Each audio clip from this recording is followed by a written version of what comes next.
Um, I had to know the ground game. That was it. And I just started very vocal. I found one guy, 19 years old, Leon van Dijk, became a really good fighter. Just had a lot of injuries and he had to stop. But he was really good. He actually knocked out Evan Tanner also with a front kick in Pancras. So he was a really good guy. And he picked up really fast. And we just watched tapes. And we saw a lot of mistakes, you know, on tapes, on instructionals. Because if they would do it to me, I said, wait, I can escape this. So how can we stop it? Okay, well, I do this. No, then I can counter. Oh, then I do. Oh, then I. Well, okay, now I don't think he can out. And we start just rewriting the book, kind of, you know. And since I never had a coach, I never had to, you know, do what he told me to do. Because if a coach teaches you it the wrong way, well, then you have to do it the wrong way as well. I never had that. So I was just teaching myself. How you say, the icing on the cake was when BJ Penn called me one time when I didn't know him yet. And he asked me, he said, hey, I'm going to take a run. He was fighting Matthews. And I said, what are you calling me? He says, well, I watch your DVDs. I said, which DVDs? He says, my instructional. It's a sport that is there. The katas that you had to do 100 years ago are still the same katas. And it's not with martial arts, it evolves. And everything needs to evolve. And then if you have a 5th degree master teaching you, you don't want to say no to a guy like, hey, listen, that's not good. You know, you can't do that. And I think that was my lucky thing, that I didn't have somebody who was teaching me. I did it about teaching yourself jiu-jitsu, about teaching yourself striking. And, you know, Nick Diaz was the same way. Some guys back in the day just jumped into the gym and just did it themselves and found out what worked and got to the championship level.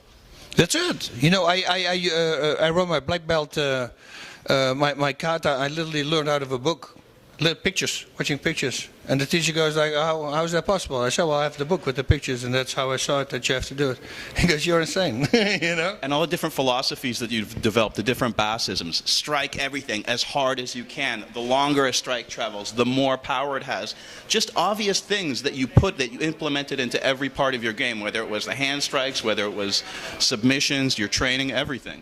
It's just thinking about it. A lot of people don't do that. A lot of people know what a submission looks like, but they don't know how it works.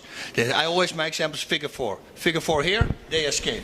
See, because my elbow can go up. Americano. Yeah, but if you bring my hand down, and now the elbow up, see, now I get a tap. Here they escape, here they don't. Everybody gets submitted and they all escape because they put their hand here. And I go, dude, that's a white belt move. That's the first thing you should learn. Bring the freaking hand down, then lift the elbow up. I mean, you know, that blows me away that some people still don't know these little tiny things. It's disturbing sometimes. I was about to get a crucifix tattoo on my palm. I see that you have tattoos everywhere that you have striking points. Yes. Yeah, I always did that. And the people say, oh, what does it mean? Like, kill you or this? And no, it's the opposite. It is for power and it's for relaxation.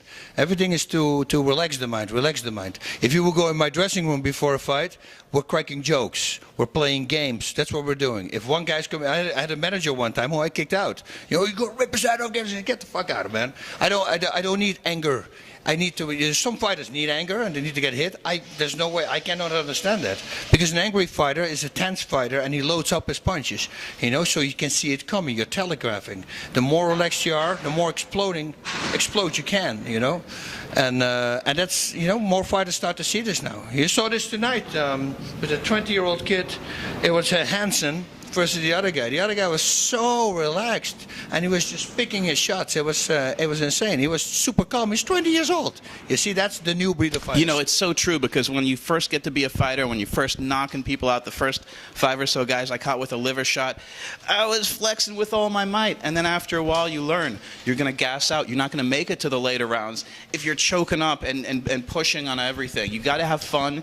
You know, if you want to be an endurance athlete, you got to learn to relax your body and your mind. And you were very zen back in the day, but you also pushed yourself very hard. Even after a night of drinking and partying, you'd be up running hills. I was always training. You know, I could be drunk, you know, but listen, in Japan I couldn't sleep at night. Nighttime is daytime when you come from Holland. So I would simply, I would go out and drink a few beers. That would relax me, and then I could fall asleep. It beats getting a sleeping pill which slows your mind down. You see what I mean? So it's all about your mindset. Everybody thinks, oh, if I drink I cannot fight. No, that's what you're telling yourself. Of course you can. You know, you just have to do it. And if you do it, you can do it.